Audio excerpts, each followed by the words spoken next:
Vamos a comenzar, hermanos. Queremos abordar precisamente un asunto que ha cobrado importancia recientemente y creemos que no solamente es entre nosotros, es algo a nivel mundial, como un avivamiento, por así llamarlo, y poder examinarla, hermanos, poder examinarla a la luz de la Escritura. Me refiero a lo que es conocido como el calvinismo ortodoxo. El calvinismo ortodoxo, quizá algunos sepan de qué estamos hablando, quizá tengan claridad de qué sea al respecto. La función de este estudio, pues es número uno, contextualizarlos en qué es, pero al mismo tiempo también refutar bíblicamente de lo que estaremos hablando en este día. Para poder entenderlo voy a procurar hacer con la ayuda de Dios una exposición detallada, aunque no exhaustiva, de lo que propone esta doctrina. Una revisión histórica de la biografía de los principales creadores o las personas que son consideradas como sus creadores. Y por último, una refutación bíblica de la misma también, que va a ser muy importante, y la función será darles a ustedes elementos para que puedan tener pues herramientas bíblicas. Número uno, conocer la doctrina como tal, porque a veces no es muy clara, a veces hay muchas ramificaciones como tal de esta enseñanza, de esta doctrina, y quiero yo hablar de ello precisamente. Y quisiera, para empezar, que leyéramos Juan 16, verso 13. Juan 16, versículo 13, dice la Escritura: pero cuando venga el Espíritu de verdad, Él os guiará a toda la verdad. Solamente hasta ahí. Pero cuando venga el Espíritu de verdad, Él os guiará a toda la verdad. Lo que nos interesa a nosotros, hermanos, no es tomar la postura de una persona, de un hombre. Nos interesa seguir los lineamientos de la palabra de Dios. Ese es el interés. Y queremos ver lo que dice la palabra de Dios respecto a los puntos que estaremos examinando, porque, repito, sí han tenido una influencia. Muchos han recurrido a buscar en su anhelo de alimento, pues algo que pueda suplirles, algo que les pueda llenar de alguna forma o darles. Y han encontrado, por personas varias que han estado escuchando, pero creo que también, como hace un rato comentaba uno de los hermanos, es importante conocer aquello a lo que podemos tomar, porque a veces podemos abrazar un punto que nos pueda parecer bueno, pero no nos damos cuenta que estamos agarrando un paquete entero, que estamos agarrando toda una cuestión que viene con varias cosas más de lo que inicialmente nos agrada o nos gusta como tal. Vamos a pedirle a Dios que nos ayude. Vamos a orar, por favor, hermanos. Padre, te damos muchas gracias por la oportunidad de estar juntos en esta reunión. Y queremos, como dice tu palabra, Señor, en el Evangelio de Juan, que tú hoy nos guíes a la verdad, Señor. Padre, no estamos aquí por hombre ni para hombre. Estamos aquí queriendo agradarte a ti, buscando hacer tu voluntad y queriendo aún en lo que la Escritura enseña, Señor, creer lo que tu Santo Espíritu nos guía a creer, porque sabemos que es lo que tú vas a respaldar. Por favor, háblanos en este día, ayúdanos a poder comprender con sencillez, con claridad, lo que hay en referencia al calvinismo, Señor, de manera que podamos conocer no solo la doctrina, sino aún el espíritu de la misma, y de esta forma poder entender, Señor, una de las formas de pensamiento que en la historia han afectado a muchas personas. Queremos que tú nos ayudes, queremos que nos ministres, queremos que tu palabra nos dé la luz para tomar el paso en nuestra vida. En el nombre de Jesús te lo pido hoy. Amén. ¿Qué es el calvinismo, hermanos? El calvinismo, van a aparecer muchos textos y varias anotaciones con la finalidad de hacerlo dinámico. Como va a ser un estudio bastante largo, les voy a pedir que estén muy atentos. Quise hacerlo de una manera de presentación para que podamos tener la oportunidad de poder pues estar leyendo, a veces oyendo y también leyendo, se graba un poquito más la información, y vamos a hablar también bastante y vamos a tener que razonar al respecto de algunos asuntos. Vamos a empezar viendo qué es el calvinismo, cuál es la definición como tal, que ustedes pueden encontrar en cualquier diccionario religioso, incluso hasta por internet, en la famosa Wikipedia. Dice lo siguiente: el calvinismo, a veces llamado tradición reformada, la fe reformada o teología reformada, es un sistema teológico protestante que hace énfasis en la autoridad de Dios sobre todas las cosas. Esta vertiente del cristianismo protestante fue desarrollada por el reformador religioso francés del siglo XVI, Juan Calvino. Esa sería la definición, muy cuadrada, muy académica y además muy sencilla, de lo que es el calvinismo como tal. Juan Calvino, para quienes no lo conozcan, es considerado uno de los personajes más importantes dentro del pensamiento cristiano. Algunos incluso han dicho que después del apóstol Pablo es una de las personas que más ha influenciado a la iglesia. Y vamos a estar entendiendo por qué. ¿Qué es lo que propone el calvinismo? Voy a empezar dando una visión muy general y después vamos a empezar a meternos ya en los detalles minuciosamente, empezando a entender primeramente de dónde surgió, cuál es la raíz del pensamiento de esta doctrina. Bueno, ¿qué propone? Por medio de un acrónimo en el idioma inglés, la doctrina calvinista, también llamada doctrinas de la gracia, puede resumirse en 5 puntos de la siguiente manera. La foto que está ahí, bueno, es un retrato supuestamente de Juan Calvino, y hay un acrónimo en el idioma inglés que vamos a poner a continuación. Es una imagen que en inglés, el tulip o el tulipán, así es como se conoce al acrónimo que designa esta doctrina. En inglés son 5 puntos que forman la palabra tulipán y utiliza la primera letra de cada una de las 5 letras de la palabra tulipán en inglés. Y es lo siguiente, aquí habla de los puntos en inglés, los vamos a poner en español para que lo podamos ver de manera sencilla. Es número 1, depravación total, que es total depravity, es lo que dice en primer lugar. Luego la U es un conditional election, que es elección incondicional. Ahorita vamos a mirar en detalle cada uno de los puntos. Tercer lugar, la L del tulipán es limited atonement, que es sacrificio limitado. En cuarto lugar, la I es irresistible grace, que es gracia irresistible. Y por último, perseverance of the saints, que es la perseverancia de los santos. Ahorita a lo mejor digan, bueno, ¿esto qué es? Bueno, son los 5 puntos que el calvinismo ortodoxo propone y que muchas personas, muchas confesiones de fe, presbiterianos, por ejemplo, bautistas y muchas más que son derivadas de ellos. Solamente de los bautistas hay más de 30 confesiones distintas que son catalogadas como bautistas, pero creen algunos un punto. Hay calvinistas de 1 punto, de 2 puntos, de 3 puntos, de 5 puntos. Obviamente vamos a ver cómo el sistema, si cualquiera de estos puntos es bíblicamente no sostenible, automáticamente caen todos los demás, porque están tejidos. Uno te lleva al otro, ese te lleva al otro, ese te lleva al otro y el cuarto te lleva al quinto necesariamente. Y cualquiera de los puntos que no pueda sostenerse bíblicamente lleva inevitablemente al colapso. Son como las columnas que tenemos aquí en este lugar. Cada una de estas columnas sostiene el techo. Si yo quito cualquiera de las columnas, va a haber un colapso como tal o un debilitamiento muy grande en este punto. Ahora, puesto que esto no solamente es un estudio teológico, también es importante entender, hermanos, de dónde surge esta doctrina, es decir, de la mente de quién surge y cómo es que es recibida hasta el día de hoy. Es importante que durante los primeros 300 años del cristianismo, no hay nada escrito referente a algo semejante sobre ninguna postura teológica. Simplemente existía la Biblia, simplemente existía la vivencia. Empezaba a haber con los padres apostólicos ya ciertas posturas. Había diversas herejías que estaban afectando la iglesia. Muchas tenían que ver con los griegos, tenían que ver con los gnósticos, tenían que ver con diversas creencias que ya estaban golpeando la iglesia. En la primera carta de Juan, por ejemplo, hay varios textos que hacen alusión a cómo defender a la propia iglesia de ciertas creencias que ya estaban afectando a la iglesia desde el primer siglo.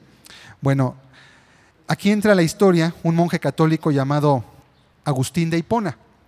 ¿Quién fue Agustín de Hipona? Bueno, fue un monje católico que se convierte al cristianismo, o por lo menos él dice que se convierte al cristianismo, quien fue fuertemente influenciado antes de convertirse y todavía después de su conversión por una corriente que es los maniqueístas griegos. ¿Qué eran los maniqueístas griegos? Los maniqueístas griegos era un tipo de culto, hagan de cuenta algo así como el esoterismo, que buscan la esencia de por qué fuimos creados, la esencia de cuáles son los poderes que dominan en el universo, el bien, el mal, cómo se entienden. Es como un amor al conocimiento, como querer entender todas las cosas. Bueno, en el siglo I de la iglesia, el gnosticismo golpeó fuertemente a la iglesia y muchos incluso de los padres apostólicos, que hoy tenemos en un libro que se llama Padres Apostólicos, fueron golpeados y algunos de ellos tienen ciertas creencias que no están apegadas del todo a la Escritura, pero que ellos consideraron porque era el contexto del cual venían saliendo, en el cual fueron formados.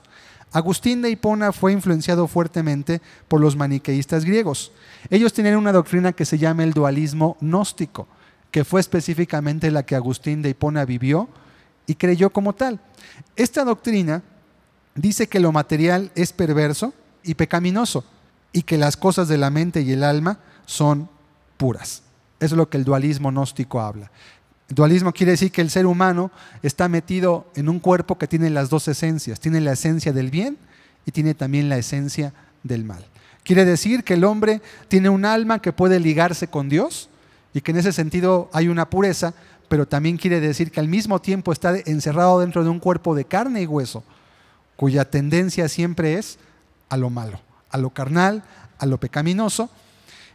Y esta idea y esta forma de pensar es la que Agustín de Hipona creía y vivía. El maniqueísmo en la práctica negaba la responsabilidad humana por los males cometidos. No creían que eran producto de la libre voluntad, sino que esa parte del dualismo, que es lo material, dominaba nuestra vida y por esa causa es que el hombre vivía constantemente atado a los pecados de la carne. Es lo que veía el dualismo. Entonces, ¿cuál era la pretensión de ellos? No es nada nuevo.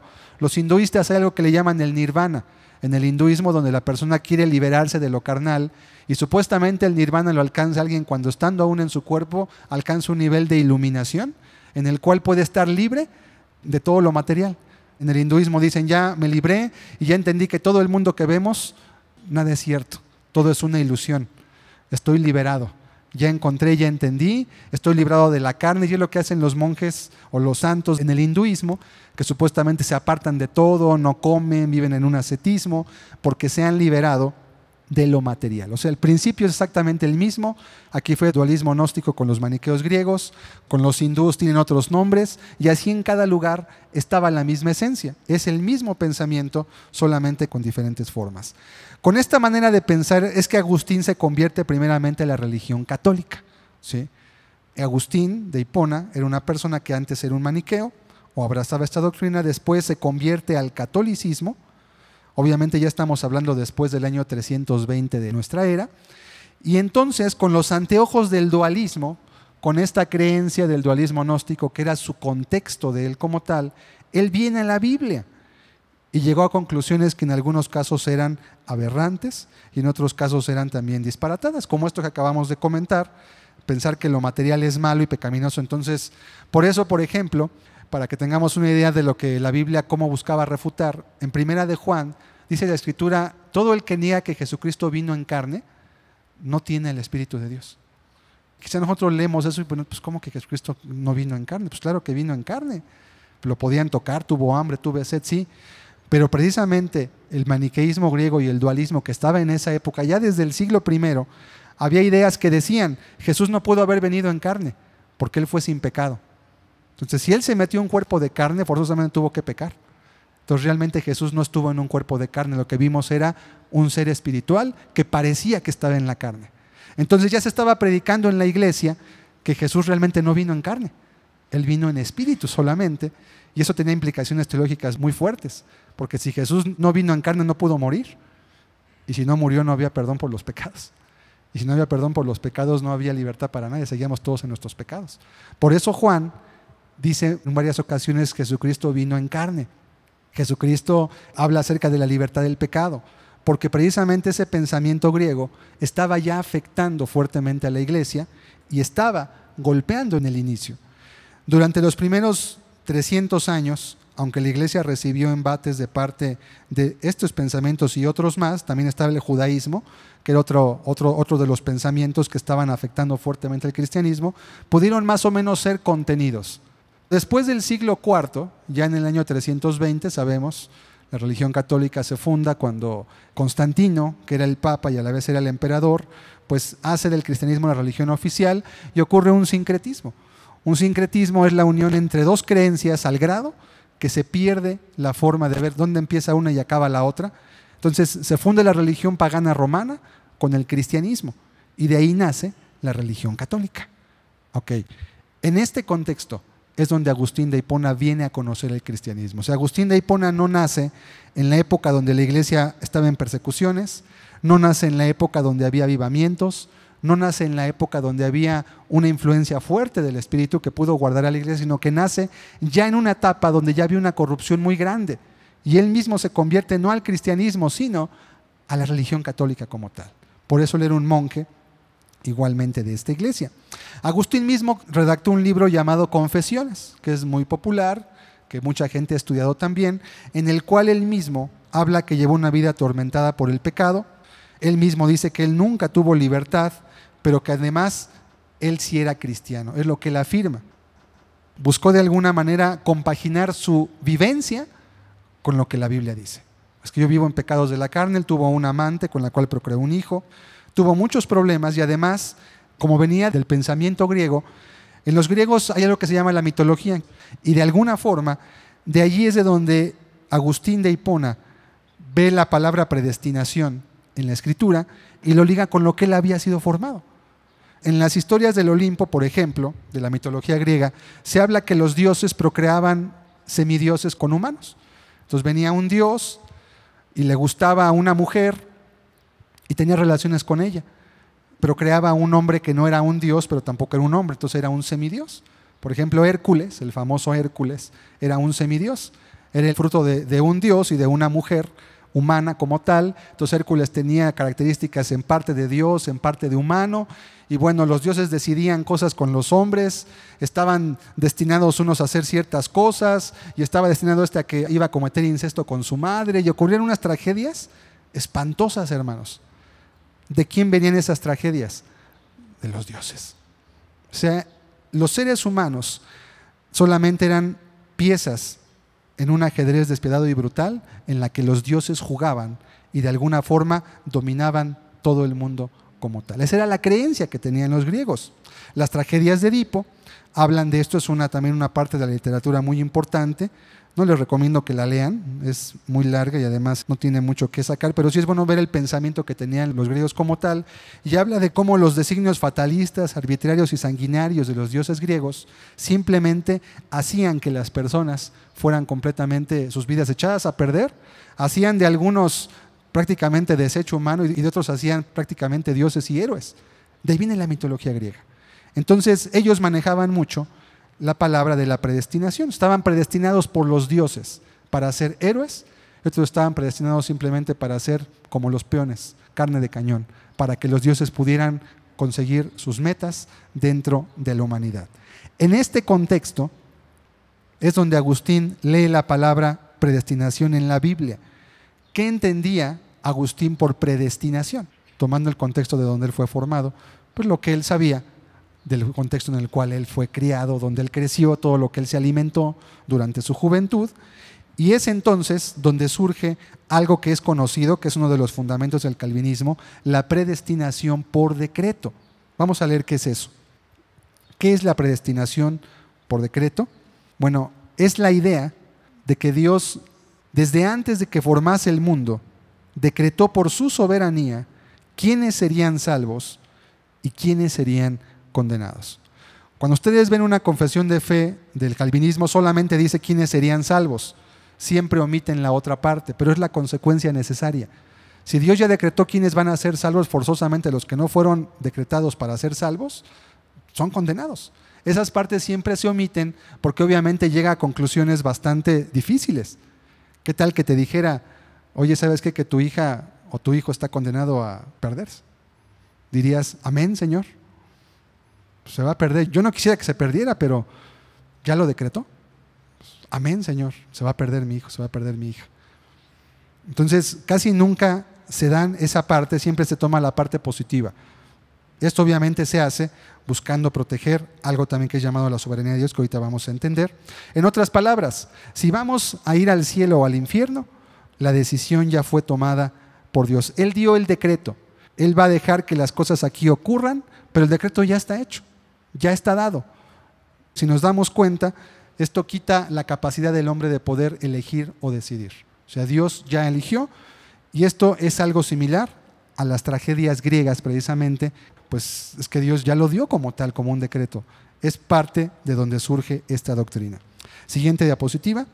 Más tarde, en el siglo XVI, Juan Calvino retoma los conceptos de San Agustín en sus creencias y predicación, aunque son algunos de sus seguidores quienes posteriormente a su muerte los estructuran, dando origen a lo que se conoce como calvinismo. O sea, Juan Calvino mismo no tenía en claro los 5 puntos de lo que hoy es el calvinismo.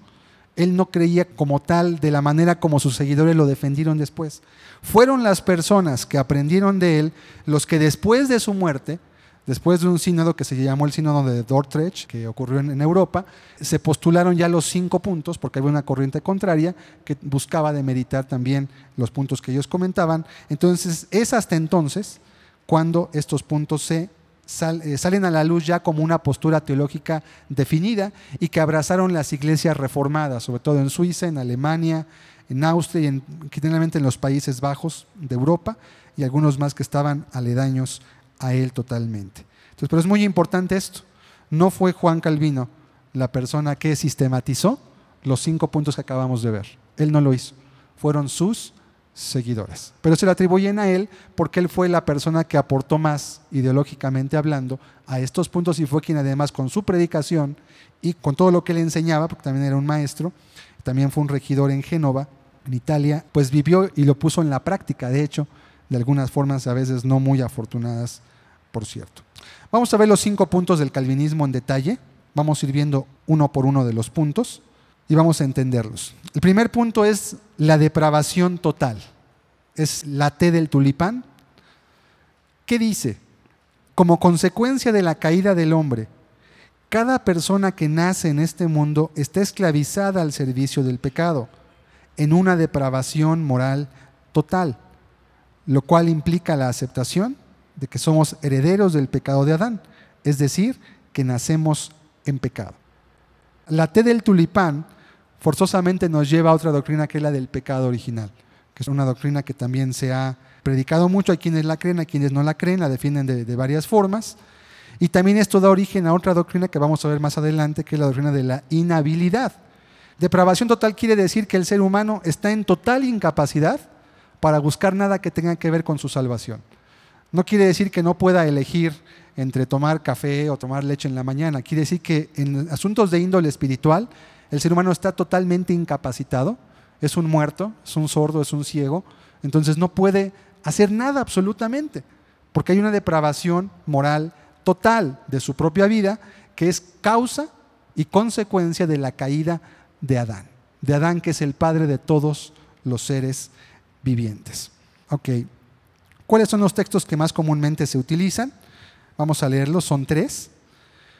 Juan 5:21, es muy importante, hay muchos textos, pongo los que más pueden apoyar el punto, porque muchos de los otros textos que se dan pueden apoyar también la postura contraria, pero son textos que he elegido, por eso comenté que era detallada, más no exhaustiva, de qué puntos pueden aportar cada situación. Vamos a leer 3 textos en general de cada punto.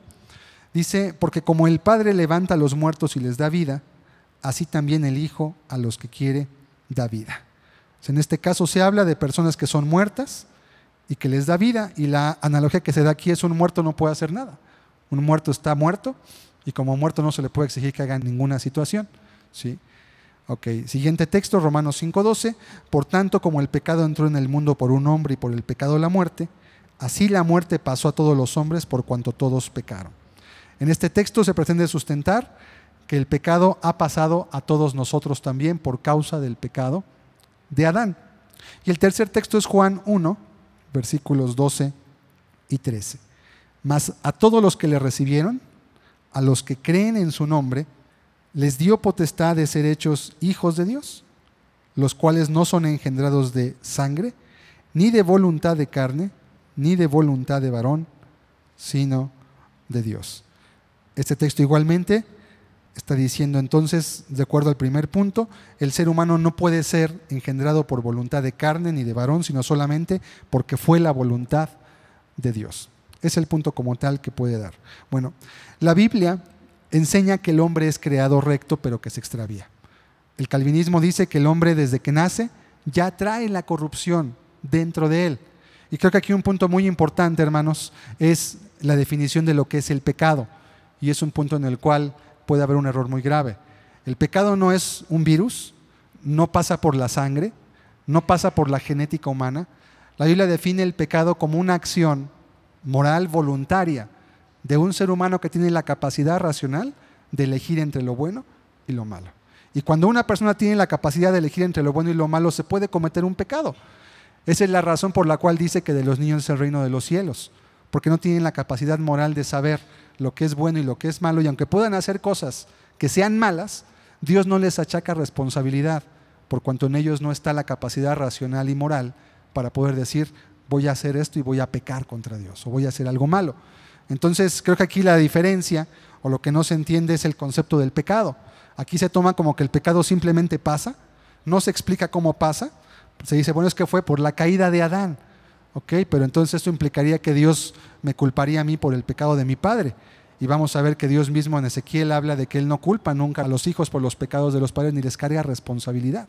Habría que empezar a cuestionar muchos textos bíblicos que además pondrían a Dios en un papel de alguien arbitrario. Te cargo a ti lo que tu padre me debe y me lo vas a pagar, y vienes ya mal y no puedes hacer nada de más porque estás en una depravación moral total. Vamos a leer Eclesiastés 7, verso 29. ¿Qué es lo que dice la Biblia al respecto? Bueno, la Biblia enseña que el hombre es creado recto. El texto lo dice aquí. He aquí solamente esto he hallado, que Dios hizo al hombre recto, pero ellos buscaron muchas perversiones. Salomón, después de mirar, de examinar el devenir humano, él mismo tuvo la oportunidad de hacer lo bueno y también en un momento de apartarse de hacer lo bueno. Dice, solamente esto he hallado. Dios hizo al hombre recto. Creó en él la capacidad para poder hacer lo que es recto. Sin embargo, dice, ellos buscaron muchas perversiones. ¿Qué quiere decir? Que tomaron una decisión en algún momento. Por ejemplo, en Génesis dice la Biblia, cuando Dios iba a destruir el mundo, en los tiempos de Noé, dice que él vio que el intento del corazón del hombre era malo desde su juventud. No dice desde que nace, dice desde su juventud. Y la palabra juventud ahí en hebreo habla de una persona que ya dejó el estatus de niño, que para un judío sería el bar mitzvah, los 13 años para el hombre, los 12 años para una mujer.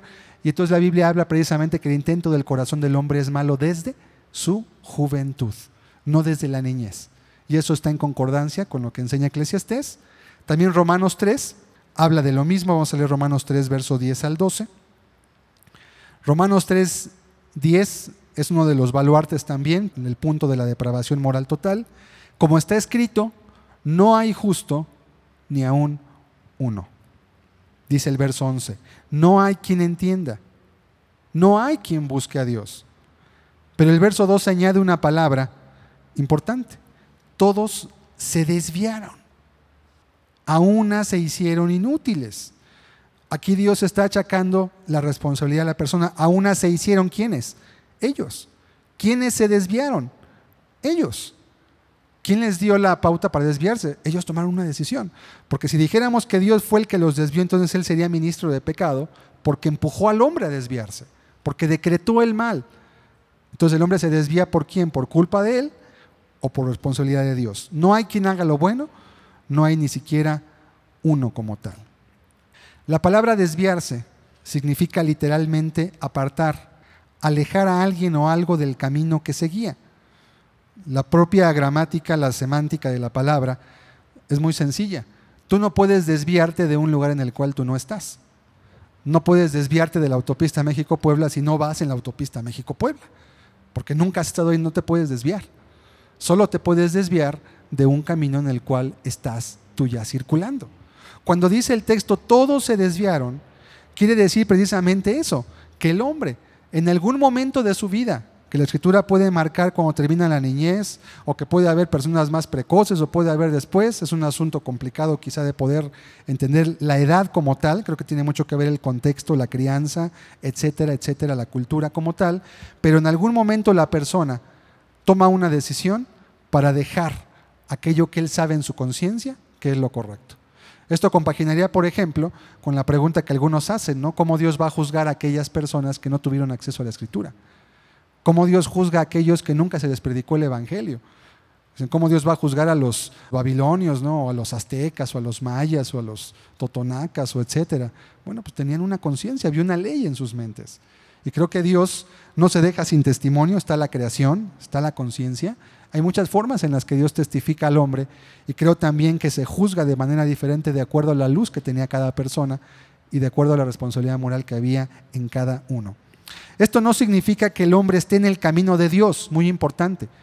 Cuando dice que el hombre se desvía, no quiere decir que el hombre es cristiano desde que nace tampoco, porque sería el error opuesto, sino que tiene la facultad de negarse a los deseos de su carne, pero cuando se permite ser apresado por ellos, se vuelve esclavo de los mismos. Juan 8:34, solamente ustedes lo pueden anotar ahí. Jesús dijo: todo aquel que hace pecado, esclavo es del pecado, ¿sí? No dice todo aquel que nace, dice todo aquel que hace pecado. Y el hacer implica una decisión. El hacer implica que yo elegí hacer algo que no estaba haciendo y que en un momento decidí hacerlo. Cuando alguien decide hacer el pecado y decide empezar a pecar, entonces corre el grave riesgo de poderse volver un esclavo. Y sin la influencia de Dios, sin la gracia del Espíritu Santo, ¿verdad?, sin el temor de Dios, el hombre de manera normal, por la tendencia en la que es creado, se esclaviza al pecado. Y es lo que todos nosotros hemos vivido. En algún momento de nuestra vida, quizás algunos pecaron mucho, otros pecaron menos, según lo que el mundo conoce que es el pecado, pero todos, de alguna forma, cuando venimos a Cristo, nos encontrábamos impotentes para poder salir de la esclavitud en la cual nos encontrábamos sujetos por causa del propio pecado. Vamos a ver otro texto más que habla acerca de la responsabilidad del hombre y desviarse. Génesis 4, versículos 6 y 7.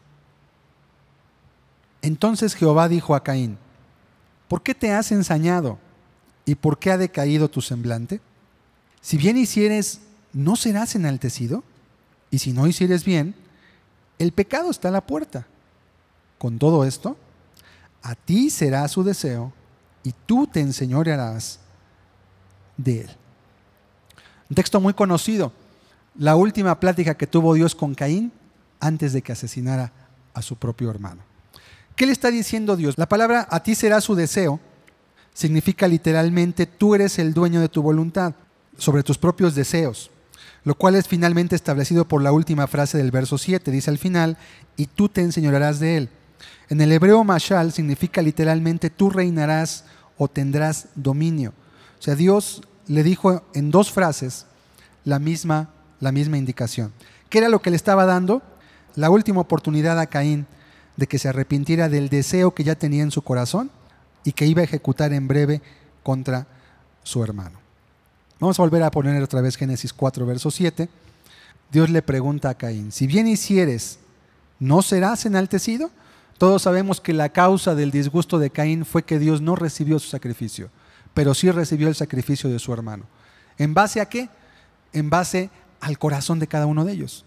En base a que el corazón de Abel era una persona recta, una persona justa. La Biblia lo llama el justo Abel.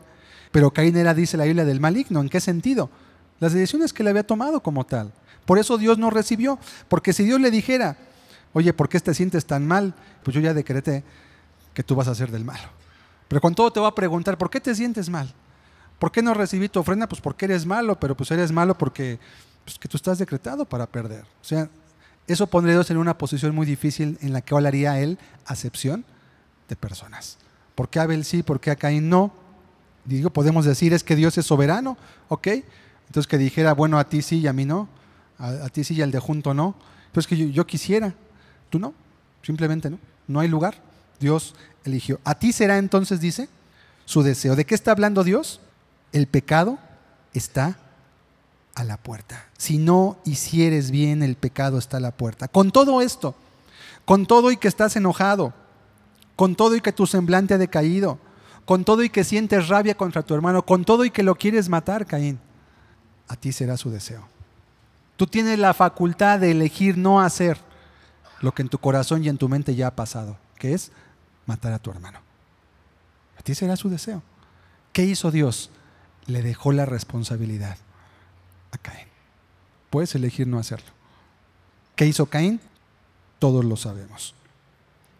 Si el hombre no puede tomar decisiones respecto a su alma porque sería inhábil, entonces la Biblia estaría equivocada al mencionar en Josué 24:15 lo siguiente.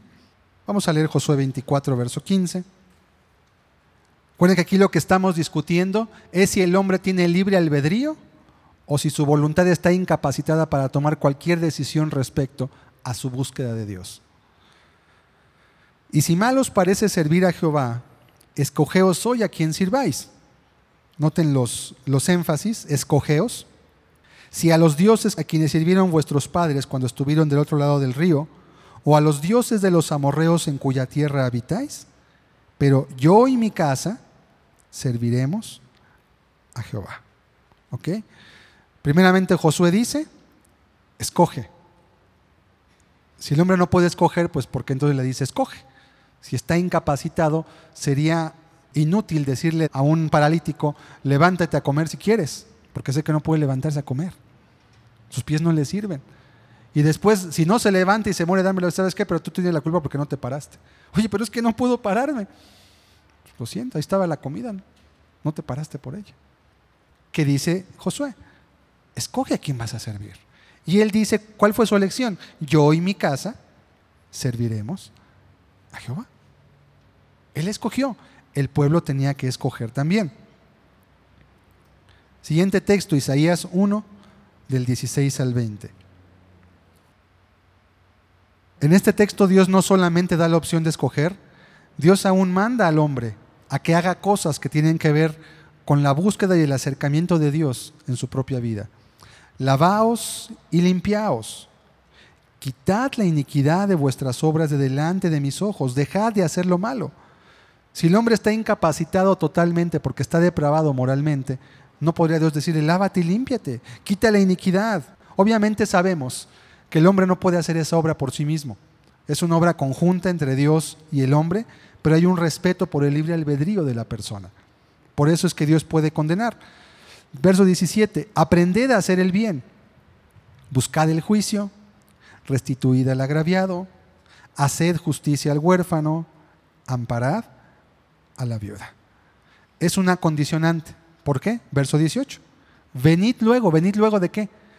Luego de que hagas todo esto. Después. Y estemos a cuenta. Es muy importante aquí porque en el calvinismo se menciona que la obra de la salvación es total, única y exclusivamente hecha por Dios y que el hombre está totalmente ausente de la misma. Bueno, si Dios le dice al hombre, venid luego y estemos a cuenta, ¿qué quiere decir entonces? Si Dios obra la salvación totalmente como el calvinismo habla, sin intervención alguna del hombre, no podría Dios decirle, venid luego y estemos a cuenta, porque esa obra la voy a hacer yo. Ni podría decirle al hombre, como veremos en el verso 20, una advertencia si él no quiere hacer eso. Si vuestros pecados fueren como la grana, como la nieve serán emblanquecidos. Si fueren rojos como el carmesí, vendrán a ser como blanca lana. Verso 19. Si quisiereis y oyereis, comeréis el bien de la tierra. ¿En quién está dejando Dios la responsabilidad? En la persona. Te pido que hagas esto. Si quieres y lo haces, vas a comer el bien de la tierra. Verso 20. Pero si no quieres y eres rebelde, Dios está achacando el pecado y directamente la rebeldía a la voluntad de Dios. Seréis consumidos a espada, porque la boca de Jehová lo ha dicho. ¿Quiere decir esto que entonces el hombre es el autor de su salvación? Jamás, hermanos, porque la salvación es por fe. Pero sí quiere decir que Dios condiciona, no como el hecho de que el hombre pueda ganar su salvación, sino para que el hombre se ponga en el lugar donde Dios le puede salvar. Ahorita voy a dar algunos ejemplos importantes al respecto de ello. O sea, el hombre no puede por sí mismo aún tener el deseo de buscar a Dios. ¿Cuántos de nosotros no estuvimos mucho tiempo de nuestra vida sin buscar a Dios, hermanos? Y vivimos en la voluntad de nuestra carne y nuestros deseos, pero algo ocurrió en nuestra vida en lo cual despertamos. De repente surgió el anhelo. ¿Por quién? Por la gracia de Dios. Él nos despertó una predicación, algún evento en nuestra vida, alguna tragedia en nuestro ser, y despertó nuestro interés por buscar de Dios. Dios nos pide entonces acerca del arrepentimiento, nos intima, nos habla de su amor. Sin embargo, no éramos títeres o seres inanimados para no poder elegir. Entonces, la persona tiene también participación en lo que Dios hace con ella. No es el autor de su salvación, Dios es el autor. Eso a nadie se le puede negar en ninguna forma. Pero decir que el hombre es un ser que no tiene nada que ver en ello es restarle toda la responsabilidad moral por lo que hace. No tendría ninguna responsabilidad entonces, por lo cual no podría haber un pecado original entonces. Romanos 5:12, otro texto más. Por tanto, como el pecado entró en el mundo por un hombre, y por el pecado la muerte, así la muerte pasó a todos los hombres, por cuanto todos pecaron. Si dijera por cuanto todos nacieron, entonces sí sería el pecado original. Por el hecho de haber nacido, el pecado pasó a tu vida. Pero el texto dice, por cuanto todos pecaron. Es decir, que el pecado que da origen a la muerte pasa por el hecho de pecar, no por el de nacer. Ciertamente el pecado entra al mundo por un hombre, pues fue Adán el primero que pecó contra Dios. Pero de allí en adelante cada cual toma su decisión. Obviamente que hay una tendencia, que naturalmente va a ser un hijo de padres que vivan en pecado. Pecado, porque está creado en ese ambiente, ¿verdad? Es lo más natural y muy difícil va a ser que pueda tener una vida piadosa. Aún en el mismo mundo, dice la Escritura, el mundo entero está bajo el maligno. Nosotros mismos, estando en el mundo aún como cristianos, tenemos una presión muy fuerte para pecar todavía. Pero podemos tomar una elección, ¿es cierto? La gracia de Dios nos ayuda también, pero también hay personas que a veces deciden no hacer lo que debieran hacer. Siguiente texto, Lucas 14, 16 al 20. Esta es una parábola muy importante. Entonces Jesús le dijo, un hombre hizo una gran cena y convidó a muchos. Y a la hora de la cena, envió a su siervo a decir a los convidados, venid que ya todo está preparado. Todos sabemos en la parábola las grandes cenas a qué se refieren, las cenas, las bodas del Cordero, el padre de familia es Dios. Todo está para explicar qué es el reino de los cielos. ¿Estamos de acuerdo? Todas las parábolas de Cristo hablaban esencialmente del reino de los cielos, el 90% de ellas, y todas tenían que ver con ello. Verso 18. Y todos a una comenzaron a excusarse. El primero dijo, he comprado una hacienda y necesito ir a verla, te ruego que me excuses. Verso 19. Otro dijo, he comprado 5 yuntas de bueyes y voy a probarlos, te ruego que me excuses. Y otro dijo, acabo de casarme y por tanto no puedo ir. La pregunta en este último verso, número 20.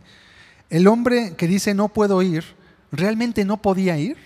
¿Había alguna imposibilidad física para que él no pudiera asistir? ¿O más bien es que no quería ir? Pues todo lo entendemos claramente, ¿verdad? Si vas tú con un tendero, oiga, véndamelo en 80. Te dice el tendero, no, pues no puedo. ¿Tú qué entiendes? ¿Que es imposible que te lo venda en 80? No, que él no quiere, que no le conviene. Y todos sabemos que el no puedo no quiere decir que esté imposibilitado de hacerlo. No quiere. Como cuando dice una persona que tiene amargura en su corazón, es que no puedo perdonar. Bueno, es que de veras no puedes perdonar. O más bien es que no quieres olvidarlo y negarte a ti mismo. Todos sabemos que el no puedo no habla de una inhabilidad, habla de un no haber disposición para ello. Cuando Dios dice al pueblo de Israel, este pueblo no tiene oídos para oír, ¿hablaba Dios de que le faltaba el yunque y el martillo dentro del oído? Pues no, tenían oídos, pero su disposición y su voluntad estaba tan guiada al pecado que cuando oían la palabra de Dios, su disposición era siempre, no quiero. Entonces es una confusión entre lo que es inhabilidad con indiferencia, con pecado y con rebeldía. Es muy diferente, porque si la persona dice no puedo y luego tú la condenas porque no puede, caramba, pues ¿en dónde cabe eso? Condenas a tu hijo porque no puede levantarse de la silla de ruedas y correr 100 metros planos en 12 segundos. ¿Dónde quedarías tú como padre? No, pues que no puedes correr 100 metros planos, hijo. No, pues no puedo ni siquiera levantarme. Estoy imposibilitado. Entonces no puede haber como tal esa inhabilidad para con el hombre. Continuamos en la misma parábola, verso 21 al 24. Vuelto el siervo, hizo saber estas cosas a su señor. Entonces, enojado, el padre de familia dijo a su siervo, ve pronto por las plazas y las calles de la ciudad y trae acá a los pobres, los mancos, los cojos y los ciegos. Y dijo el siervo, Señor, se ha hecho como mandaste y aún hay lugar. Dijo el Señor al siervo, ve por los caminos y por los vallados y fuérzalos a entrar, para que se llene mi casa. Porque os digo que ninguno de aquellos hombres que fueron convidados gustará mi cena. La decisión del padre de familia se basó en las decisiones que tomaron los convidados. Yo pregunto, ¿estaban convidados o no estaban convidados los que fueron invitados? Pues ya tenían la invitación. Ahora, ¿quién decidió que no querían ir a esa fiesta? ¿El padre de familia? Pues no, ellos tomaron una decisión. Dijeron, no, bueno, pregúntale, aunque yo ya sé que no va a querer ir y además yo lo mandé. Pero tomos, pregúntale y cuando no quiera, voy a enojarme contra él porque no quiso ir. Porque yo ya decreté que él se va a perder. Entonces, ¿por qué se enojó? Entonces, ¿por qué dijo, ninguno de aquellos que fue convidado gustará mi cena? Y todos sabemos lo que eso implica, hermanos. No gustará mi cena quiere decir, no hay salvación. Estás fuera de las bodas del Cordero. No vas a tener acceso a ello. ¿Fue o no la voluntad de los convidados lo que acabó por resolver el asunto de su asistencia a la gran cena? ¿Podían decidir asistir y dejar las labores por las cuales se excusaron? ¿O no podían? ¿Podía el hombre que compró la yunta de bueyes dejarla un día para no probarla? ¿Podía el que estaba casado decidir no pasar esa noche con su esposa y estar en la fiesta de bodas? ¿O no podía? Sí podían, pero en su corazón era más importante los planes de ellos que los planes de Dios para la vida de ellos. Entonces dijeron, no queremos ir. ¿Okay? El padre de familia se enojó y dijo, ninguno de esos que yo invité va a gustar mi cena. Ninguno de ellos. Libre albedrío o inhabilidad o total depravación. Apocalipsis 22, 17. Apocalipsis 22, verso 17. Muy importante. Dice la Escritura, y el espíritu y la esposa dicen, ven. Y el que oye, diga, ven. Y el que tiene sed, venga. Y el que quiera, tome del agua de la vida gratuitamente. ¿Okay?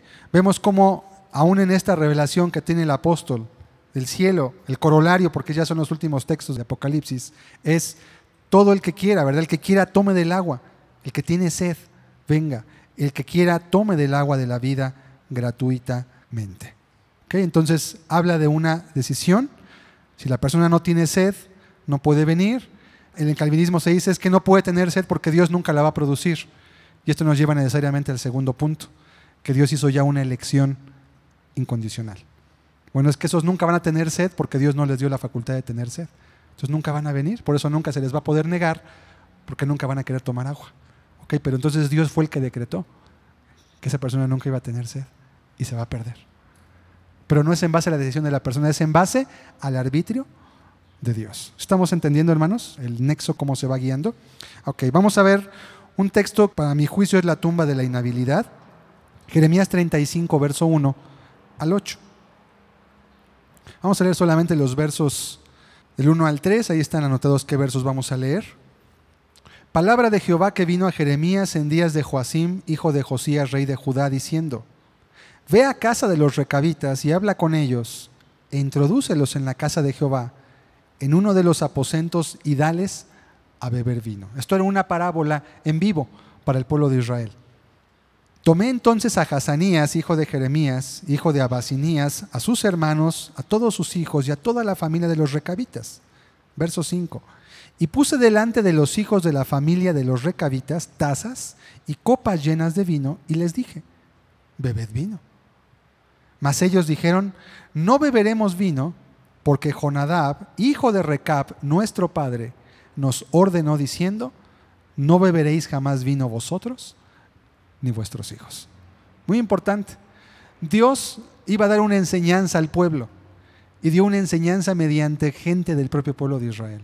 Vas a traer a esta familia, le vas a poner delante de ellos vino. Dios sabía que ellos tenían un juramento, que su padre, como a veces decimos en un derecho de su última voluntad, les dijo, ustedes mis hijos, los hijos de Recab, no van a poder tomar jamás vino. ¿Por qué? Pues porque él tenía sus razones, porque quería que no tomaran vino. Punto.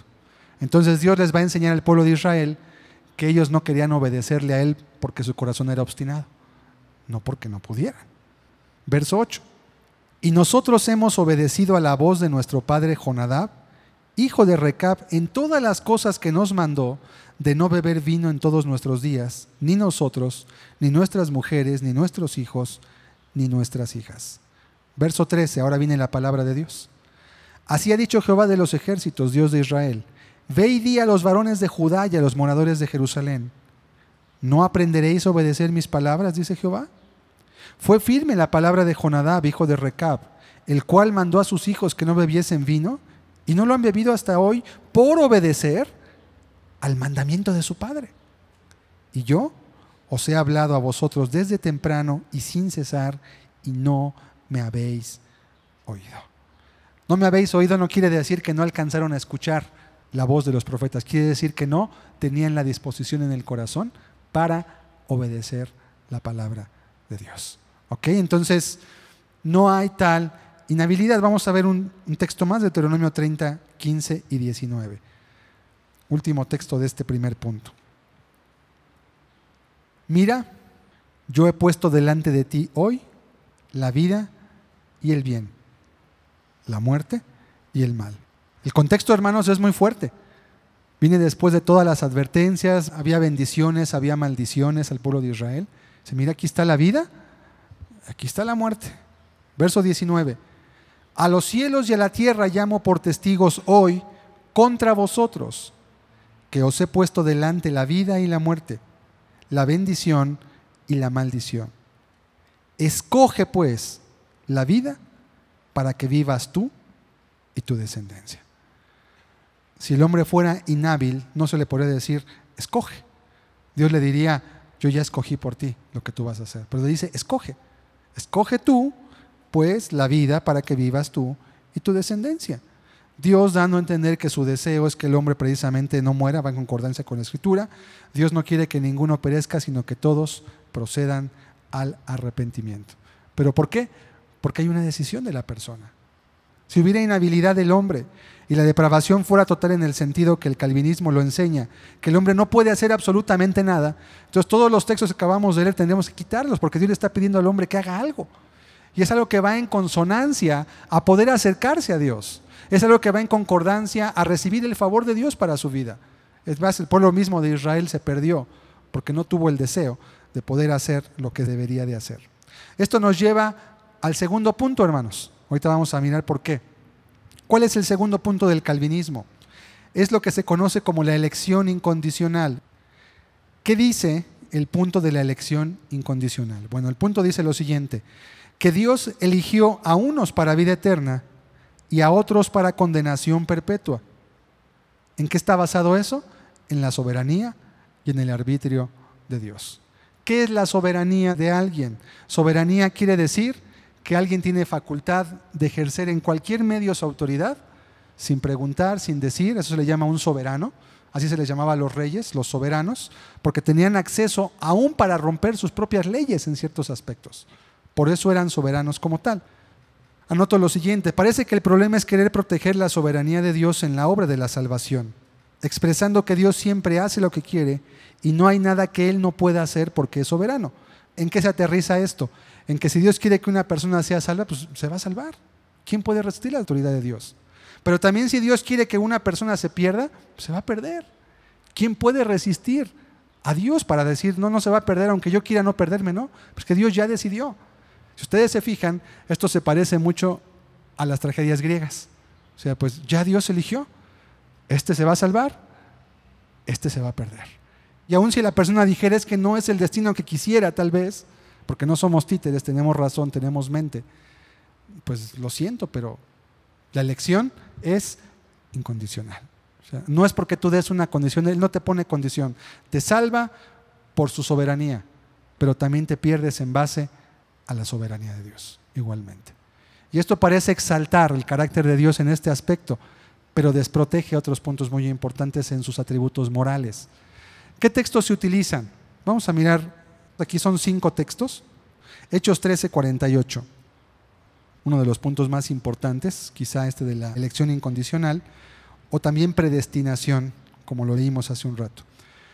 Los gentiles oyendo esto se regocijaban y glorificaban la palabra del Señor, y creyeron todos los que estaban ordenados para vida eterna. ¿Cómo se maneja el texto ahí? Mira, creyeron los que ya estaban ordenados. ¿Quién ordenó que creyeran? Pues Dios. Por eso fue que creyeron. Primera de Pedro 1:2. Elegidos según la presciencia de Dios Padre en santificación del Espíritu para obedecer y ser rociados con la sangre de Jesucristo, gracia y paz os sean multiplicadas. En el calvinismo se dice, fueron elegidos para obedecer, no por obedecer. O sea, no es porque el hombre obedeció, es para que obedeciera. Lo que se omite aquí tocar, precisamente una palabra muy importante, la presciencia de Dios. Hoy te voy a explicar qué es eso. Este punto entonces parece decir que Dios eligió a algunas personas para que creyeran y se omite la otra parte, pero es una deducción necesaria. Otras también fueron elegidas para ser condenadas perpetuamente. Siguiente texto, Hechos 2:22. Varones israelitas, oíd estas palabras. Jesús Nazareno, varón aprobado por Dios entre vosotros con las maravillas, prodigios y señales que Dios hizo entre vosotros por medio de él, como vosotros mismos sabéis. A este, entregado por el determinado consejo y anticipado conocimiento de Dios, prendisteis y matasteis por manos de inicuos, crucificándole. ¿Sí? ¿Qué es la presencia de Dios, hermanos? Es muy importante que lo entendamos.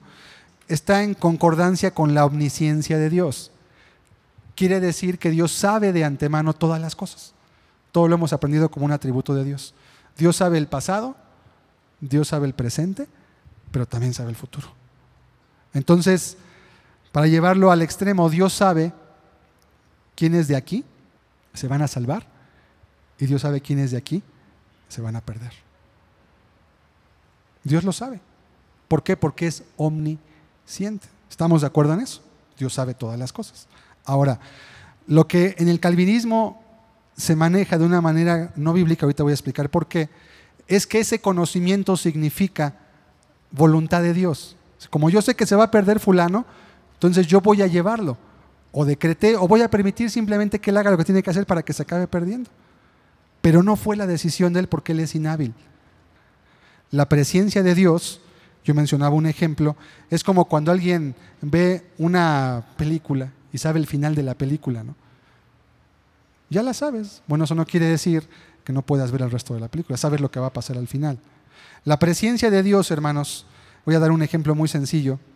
Imagínate que tu hijo está jugando con un horno que está caliente y sabes que se puede quemar. Y le adviertes y le corriges, no lo hagas, no toques.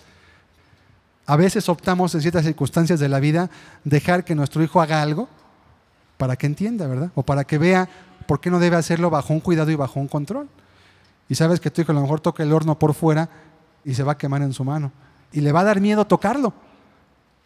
Tú sabías que él iba a tener ese encuentro desagradable con el calor, porque tú lo viviste antes y porque sabes que ahí quemaba. No dejaste que se quemara, ¿verdad? Pero sí dejaste de alguna forma, tú ya sabías que iba a pasar. Ahora decir, tú eres malo porque tú decretaste que tu hijo se quemara, por ejemplo. Tú sabías que iba a pasar eso porque eres adulto. La presencia de Dios se aplica de la siguiente forma. El hecho de que Dios sepa lo que nosotros vamos a hacer y lo que vamos a decidir, permite que Dios cumpla planes, mas no quiere decir que Él los avale o que Él los indique. Un ejemplo que ahorita vamos a mirar en el texto de Romanos 9, que es el texto, es el baluarte del calvinismo como tal, es Dios hizo su voluntad a través de la historia con Israel, y efectivamente así lo hizo. Mas no quiere decir que todo lo que está en la Biblia sea aprobado por Dios. Yo pregunto, ¿Sansón fue un juez que juzgó a Israel? ¿Sí o no? Sí. ¿Sansón tuvo el Espíritu de Dios en ciertas etapas de su vida para cumplir la voluntad de Dios? Sí. Dios mandó que Sansón fuera designado, sabemos que desde el nacimiento, desde su nacimiento él ya estaba designado para libertar a Israel. Ahora, siguiente pregunta. ¿Dios mandó a Sansón a que se metiera con las prostitutas que se metió? Sería ilógico, ¿verdad? Dice la Biblia que Dios no tienta a nadie ni es tentado por el mal. Dios mandó a Sansón a que se metiera a coquetear con Dalila y acabara pelón, sin fuerza, ¿verdad? Y acabara sin ojos y acabara siendo una burla para los filisteos. ¿Dios querría eso? ¿Esa fue la voluntad de Dios? ¿O más bien Sansón utilizó su voluntad? Y Dios, utilizando la voluntad de Sansón, cumplió sus propósitos, mas no los avaló. Porque si decimos, yo quiero ser como Sansón, ¿qué quiero decir con eso? Entonces, ¿quiero también meterme con prostitutas como Sansón? No. Dice la Biblia, examinadlo todo, retened lo bueno. Hay cosas buenas de Sansón que yo puedo tomar, ¿sí? Y también hay muchas malas que puedo desechar y de las cuales tengo que aprender, porque todo está escrito según 2 de Corintios 10, para que no nos acontezca a nosotros como les aconteció a ellos.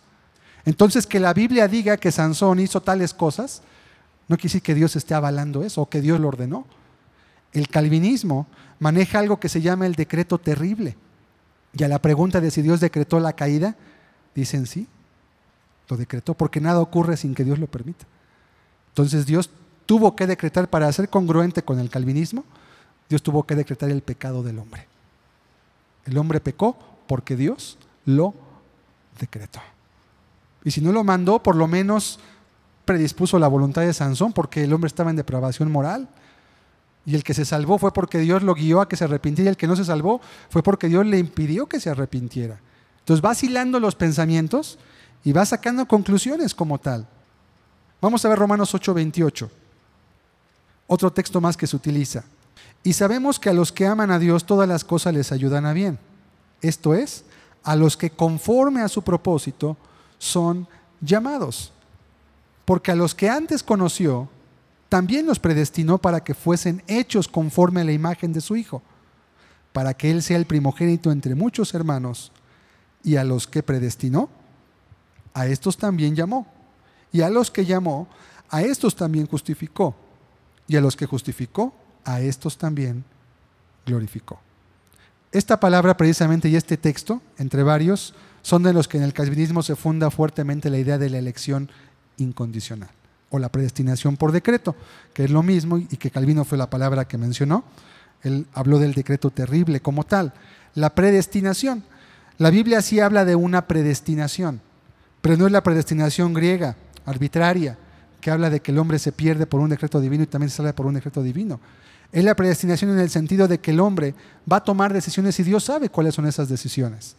Mas no quiere decir que Dios programa al hombre y le mete el programa, este se va a perder, este se va a salvar, y los programa y simplemente los deja como robotcitos andando con cuerdas y van caminando, y este se va a perder, este se va a caer al abismo, y este va a llegar para este lado, porque yo ya los programé.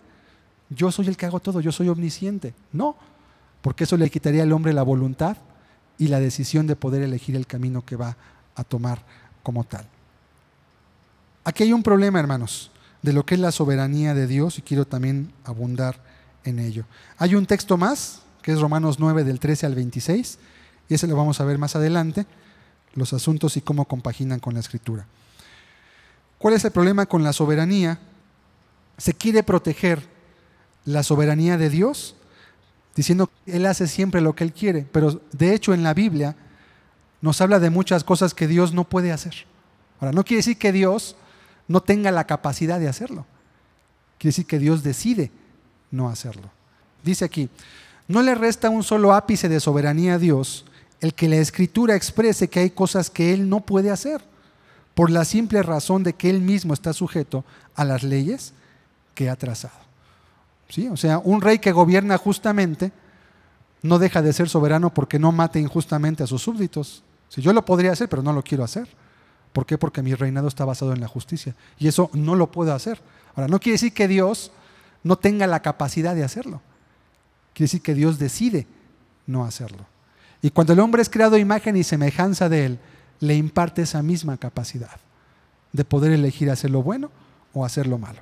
Por ejemplo, Dios no puede pecar, pero no puede pecar no porque sea imposible, porque Él ha elegido, porque su naturaleza es de esa forma también.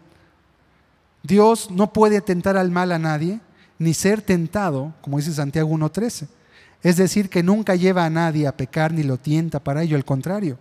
El Espíritu y su influencia siempre te guían a la justicia, a la santidad, a la rectitud, a la benignidad, etc. Dios tampoco puede cometer injusticias.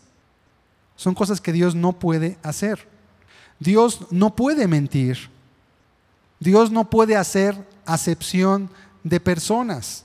Este es un punto muy importante, porque el punto de la acepción de personas entraría dentro de lo que es la elección incondicional, a uno así y otro no.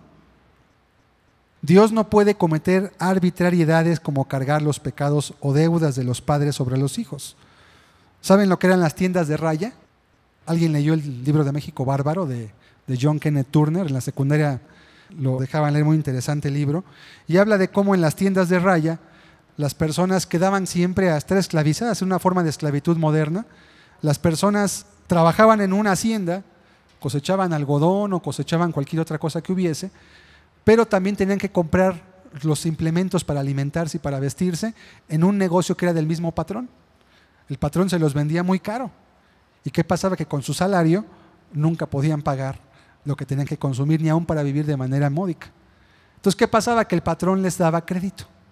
Te doy crédito, Pero como no puedes pagarme, pues me debes. Pero como me debes, no hay problema porque yo te voy a seguir pagando en tu salario. Te doy todo para que comas, para que vistas, pero tu deuda nunca la vas a poder pagar. Y cuando nacían los hijos de esos jornaleros, pues nacían ¿con qué creen ustedes? Con una deudota encima de ellos.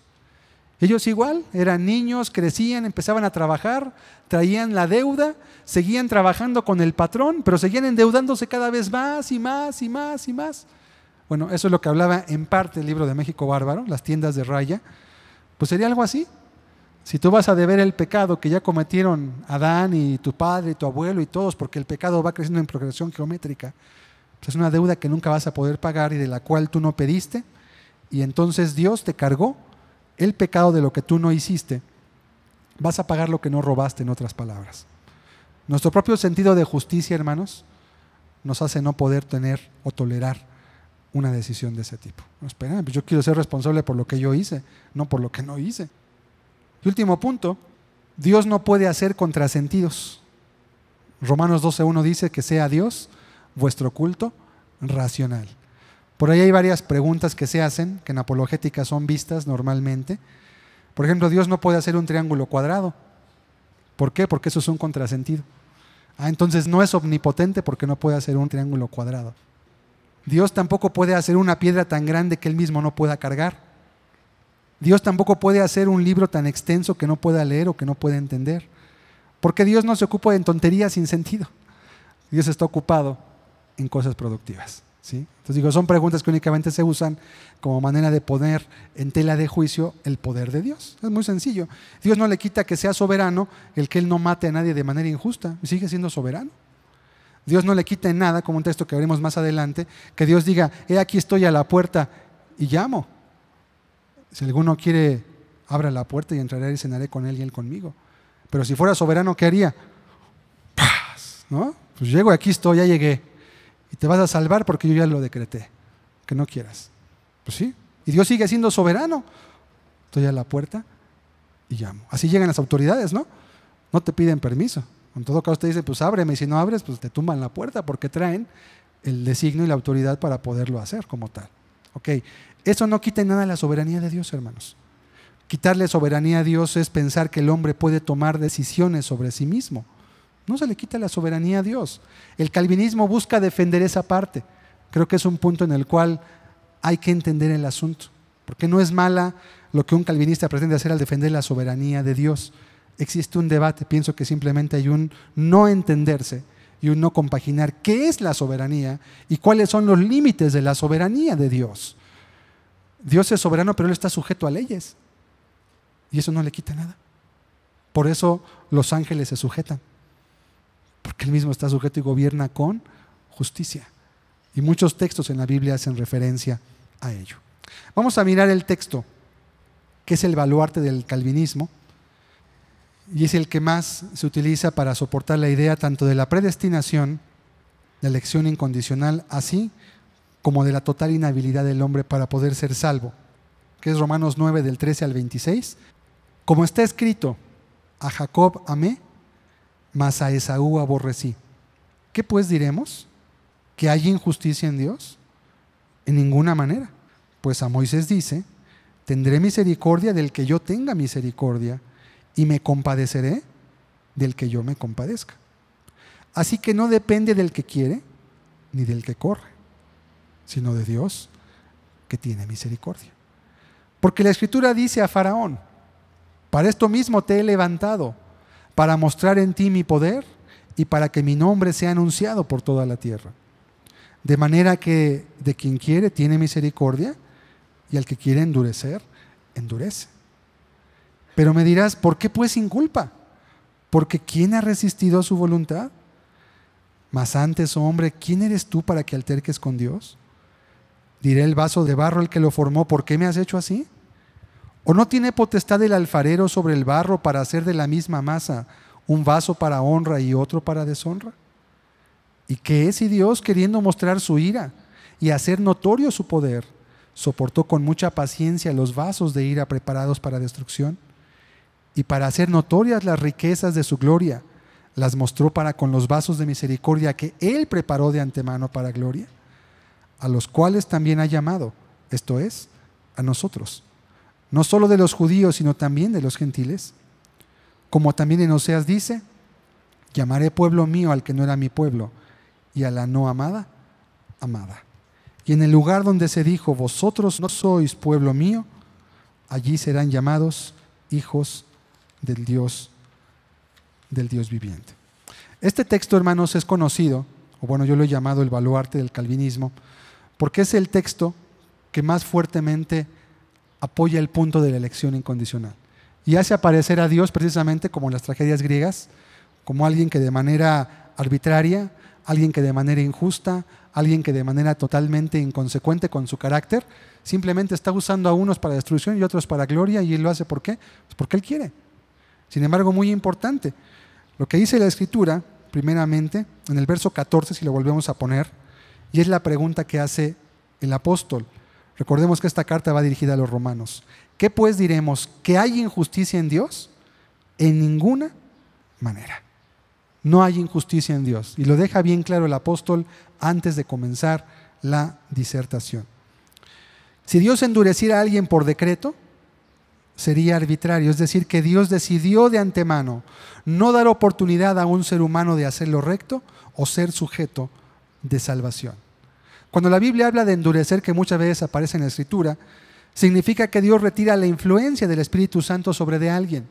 Lo deja continuar en su camino, en su oscuridad moral y a merced de sus juicios torcidos e inicuos. ¿Por qué llega un endurecimiento? ¿Qué dice la Escritura en Génesis 6? ¿No contenderá mi espíritu para siempre con el hombre? Hay un tiempo en el cual Dios contiende. Tú sabes que Dios contendió contigo. Dios contendió conmigo. Fue predicada la palabra. En nosotros hubo una lucha como tal. No quiero, si quiero, es que esto, es que lo otro, es que aquello. Y estábamos en una dificultad. Lo tomo, no lo tomo, hago, no hago, digo, no digo, me arrepiento, no me arrepiento. Hay una lucha.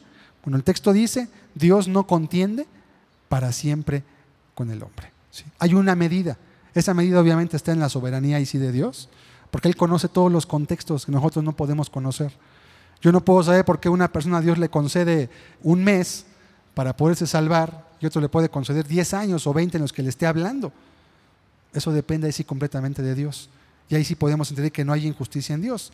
Mas el quitar la posibilidad sería hacer acepción de personas.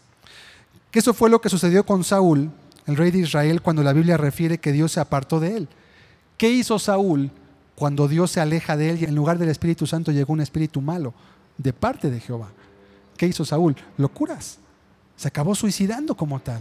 Acabó metiendo al pueblo en muchas imprudencias y en cosas arrebatadas porque tuvo la decisión de no obedecer a Dios. ¿Qué le dijo Samuel a Saúl? Por cuanto has desechado a Jehová, Dios te ha desechado a ti. Los calvinistas también manejan otro punto importante en este aspecto, que lo llaman ellos la voluntad secreta de Dios. Ellos dicen lo siguiente: hay una voluntad revelada, pero hay una voluntad secreta. La voluntad revelada es que el evangelio se predicara a todo el mundo, pero la secreta es que se perdieran muchos. Bueno, la Biblia no habla de tal cosa, porque entonces Dios estaría manejando una postura doble, ¿no? Como decir, bueno, yo te voy a predicar el evangelio, pero yo ya te puse para que te endurezcas. Solo me corresponde a mí saberla, tú no puedes saberla, porque es la voluntad secreta de Dios. Es la forma en cómo el calvinismo explica que Dios endurece o no endurece.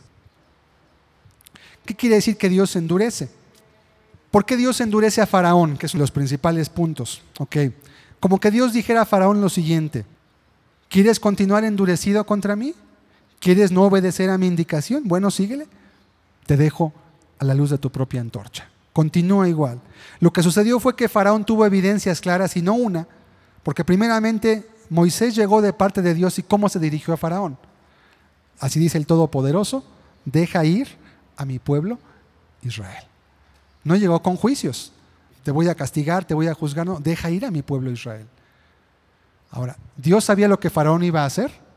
Sí, porque es omnisciente. Pero es diferente que Dios sepa que Faraón iba a tomar una actitud a que Dios dijera: yo te programo para que la hagas. ¿Qué pasó entonces con Faraón? Bueno, era una petición justa, Israel era una nación esclavizada injustamente y tratada con crueldad. Todo lo podemos leer en Éxodo. Dios todavía no había hecho nada contra Faraón. Moisés, es más, antes de que hubiera plagas en Egipto, ¿qué hizo Moisés? No tiró su vara delante de Faraón y no la vara de Aarón como tal, tragó las varas de los hechiceros de Faraón. ¿Sí? ¿Qué era eso? Era una manera con benignidad, con longanimidad. Mira, dejen a mi pueblo. Yo soy Dios, soy el Todopoderoso. Estos son mis enviados. Haz lo que ellos dicen. ¿Qué hizo Faraón cuando vio lo del milagro de la vara? ¿Por qué les voy a dejar ir? No lo voy a hacer. ¿Quién es Jehová para que yo lo obedezca? Después de eso, entonces, empiezan a caer las plagas. ¿Qué pasaba con el corazón de Faraón? Llegaba la plaga, Faraón decía, quiten por favor la plaga, voy a dejar ir al pueblo de Israel. Moisés oraba, se quitaba la plaga. ¿Y qué decía Faraón otra vez? No lo voy a dejar ir. Y así pasaron, plaga tras plaga, tras plaga, tras plaga. Éxodo 17. Entonces los siervos de Faraón le dijeron, ¿hasta cuándo será este hombre un lazo para nosotros? Deja ir a estos hombres para que sirvan a Jehová su Dios. ¿Acaso no sabes todavía que Egipto está ya destruido? ¿Qué le estaban diciendo a sus siervos? Le estaban mostrando que realmente la mano de Dios estaba sobre Egipto. Mas sin embargo, Faraón continuaba endurecido como tal. Los siervos habían entendido, ¿sí? Verso 19 de Romanos 9. ¿Por qué pues inculpa? Dice esto para refutar la aparente, y digo aparente, arbitrariedad de Dios. ¿Por qué inculpó a Faraón? Pues porque pecó, por eso, porque pecó voluntariamente. Porque si Dios te inculpara sin tú haber hecho algo por tu decisión, sería semejante como cuando los judiciales esculcan a alguien y le meten la droga con la mano en la bolsa, o te avientan la marihuana al carro, ¿no? Y luego, no, pues ahí traías marihuana y hazle como quieras, mientras ya te clavaron ahí. No, traes marihuana y en lo que descubren si era o no era, pues ya te la echaron por en medio. Entonces eso sería semejante que Dios inculpara sin haber decisión de la propia persona. Sería un acto arbitrario solamente porque Él tiene la autoridad. El judicial te para y tiene autoridad para llevarte preso, para entregarte al Ministerio Público y que de ahí te puedan procesar. Y como tiene autoridad, usa su arbitrio y su autoridad para inculparte. Bueno, la pregunta es, ¿habrá hecho Dios esto? Pues claro que no. Por eso pregunta, ¿por qué pues inculpa? Porque pecó, por eso. Y es la misma forma por la cual Dios va a inculpar a todo ser humano, porque tomaste la decisión de pecar. ¿O no pecó Faraón? Era idólatra, era soberbio, era injusto. Lo mostró con el pueblo de Israel. Es que era un vaso de ira ya predestinado, dicen, sí, pero no en base a un decreto, sino en que Dios vio de antemano en su omnisciencia el proceder de Faraón. Él sabía que se iba a endurecer por sus decisiones, por su corazón soberbio, y lo endureció. También Nabucodonosor se endureció contra Dios, ¿o no se endureció? Sí, no dijo, la Babilonia que he creado con mi gloria y con mi majestad, y no vino la palabra de Dios del cielo. Nabucodonosor, entre las bestias pasarás un tiempo. Y ahí estuvo 7 años. ¿Pero qué provocó en Nabucodonosor el trato de Dios? Una humildad. Conviene que declare las señales que el Altísimo ha hecho conmigo. Él es Dios de dioses, Señor de señores, y Él da el reino a quien Él quiere. ¿Qué provocó en Nabucodonosor? Un trato para la humildad. ¿Qué provocó en Faraón? Un trato para destrucción. Es como lo que hace el sol con la cera, hermanos. El sol derrite la cera y la destruye. Pero el mismo sol también ayuda a endurecer el barro para que sea formada una vasija. El mismo sol destruye, el mismo sol construye. Nada más que a diferencia de la cera y del barro, aquí habemos seres con voluntad. ¿Ok? Entonces, eso significa que Dios endurece a alguien. Vamos a mirar Romanos 2, versos del 2 al 5. ¿Por qué Dios endureció, entendiendo lo que es endurecer, a Faraón? Mas sabemos que el juicio de Dios contra los que practican tales cosas es según verdad. ¿Y piensas esto, oh hombre, tú que juzgas a los que tal hacen y haces lo mismo, que tú escaparás del juicio de Dios? Verso 4. ¿O menosprecias las riquezas de su benignidad, paciencia y longanimidad, ignorando que su benignidad te guía al arrepentimiento? ¿Hubo paciencia de parte de Dios para con Faraón? Sí. Antes de las plagas hubo un trato. Es más, hubo plagas que fueron aumentando progresivamente en daño y en magnitud hasta que llegó la muerte de los primogénitos. ¿Hubo longanimidad? Sí. ¿Qué le guiaba a Dios a Faraón? Al arrepentimiento como tal. Verso 5. Pero por tu dureza y por tu corazón no arrepentido, atesoras para ti mismo ira para el día de la ira y de la revelación del justo juicio de Dios. Si Faraón fue endurecido, entonces nunca podría haberse arrepentido. Pero yo pregunto, ¿Faraón se arrepintió o no se arrepintió? ¿Dejó ir al pueblo o no lo dejó ir? Sí. ¿Cuándo? Después de la 10ª plaga. Faraón sí cambió su decisión, aunque luego nuevamente endureció otra vez su corazón. ¿Sí? Es muy importante esto, hermanos. Deuteronomio 10:17. Porque Jehová vuestro Dios es Dios de dioses y Señor de señores, Dios grande, poderoso y temible, que no hace acepción de personas ni toma cohecho. Dios no hace acepción. Acepción es hacer una diferencia entre una persona y otra en igualdad de condiciones. Eso es hacer acepción. ¿No dice la Biblia que Dios no hace acepción de personas? Entonces, cuando dice la Biblia que Dios endureció a Faraón, no quiere decir que lo programó, ¿verdad? Y que simplemente no tenía otra opción Faraón. Ya estaba programado, ¿no? Dios en su presciencia miró el actuar de Faraón y Dios lo utilizó para cumplir sus propósitos, que es muy diferente. Y eso protege los atributos morales de Dios, porque en otra forma lo haría arbitrario, lo haría injusto, lo haría como un verdugo que solamente viene a ejecutar el juicio, ejecutar sentencias sobre los vasos que él mismo ya destinó de esa forma. Romanos 8, 29 y 30. Porque a los que antes conoció también los predestinó para que fuesen hechos conformes a la imagen de su Hijo, para que Él sea el primogénito entre muchos. El texto que se usaba también, los conoció. ¿Y en qué sentido los predestinó? En el sentido de su presciencia como tal, ¿sí? En ese sentido solamente. No puede haber la predestinación arbitraria griega que acabamos de comentar, la cual Agustín de Hipona creía y la cual retomó Calvino en sus enseñanzas y en sus propias creencias también como tal. El verso 30 dice, a los que predestinó, a estos también llamó. El llamado de Dios, como en la parábola de la gran cena, los llamó, estaban los convidados, vengan, es la hora de la boda. Pero unos, ¿qué hicieron? Oh, no puedo ir, no, espérame, es que estoy ocupado, es que espérame, lo otro, sí. A los que llamó, a estos también justificó, a los que justificó, a estos también glorificó como tal. Primera de Corintios 2:7, otro texto más para refutar el asunto de la aparente arbitrariedad de Dios.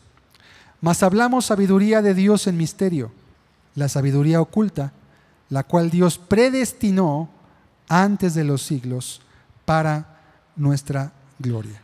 ¿Por qué la predestinó para estas personas? Porque Dios sabía que iban a recibir por su voluntad las palabras de Dios y las iban a obedecer. Es como el caso de Abraham, hermanos, tocante a Sodoma y Gomorra. Le he de ocultar yo a Abraham lo que haré, siendo que será él una nación grande, y que sé que enseñará a sus hijos a que me teman y guarden mis mandamientos. Dios sabía que Abraham iba a hacer su voluntad y lo escogió por eso y lo llamó.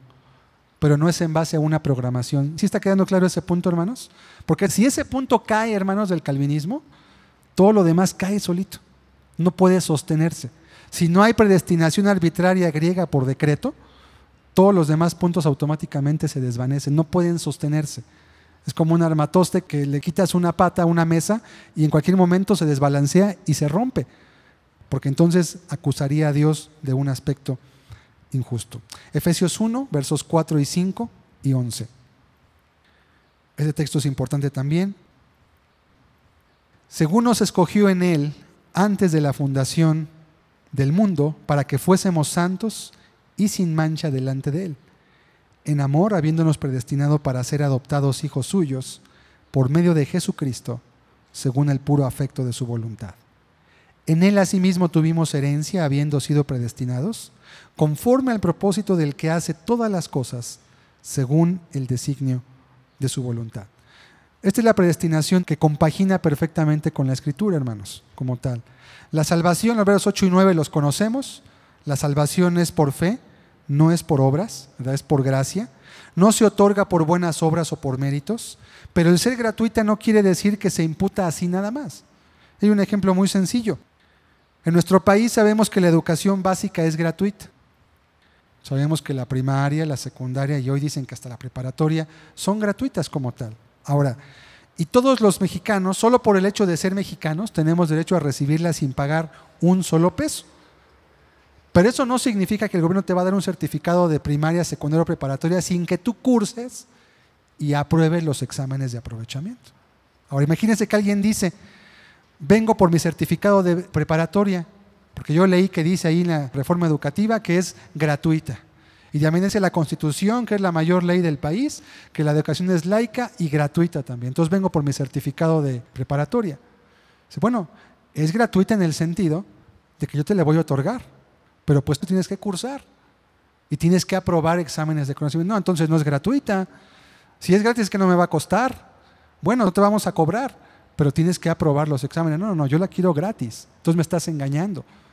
Ya no es gratis, porque tengo que estudiar. Ok. Algo similar ocurre con la salvación. Es gratuita en el hecho de que Jesucristo murió en la cruz por nosotros. Nos da acceso a ella. Pero Dios nos da dos condicionantes, no para pagarla, sino para estar en el lugar donde podemos ser salvos, que es el arrepentimiento y la fe. Y eso lo hemos predicado y lo sabemos muchísimo. Una analogía muy importante. Cuando un borracho, tú no le predicas sino hasta que digiera su alcohol, no le estás diciendo que él por ser borracho es indigno de que le prediques el evangelio, no, pues lo necesita. Pero la verdad es que estando alcoholizado, no te va a entender. ¿Sabes qué? Sí te voy a predicar el evangelio, pero te pido una condición. Vente sobrio y platicamos. No, ahí me están negando la salvación y yo leí que era gratuita y espérate, vienes alcoholizado. No te le estamos cobrando.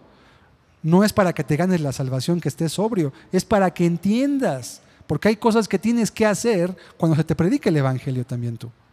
Es lo mismo exactamente. Entonces, no es que la persona va a ganar su salvación, no es que va a pagarla. Es más, no hay ningún mérito en nosotros para poder alcanzar la salvación. Dios hace esa obra, pero indudablemente hay una respuesta a la influencia del Espíritu Santo en nuestras vidas. Cuando Él nos despierta y cuando Él nos habla en todo ello. Ok. Dios de antemano entonces determinó que tuvieran estos beneficios los que Él sabe que van a creer. Está perfectamente compaginado con la soberanía, perfectamente compaginado con la presciencia y con los atributos morales de Dios como tal.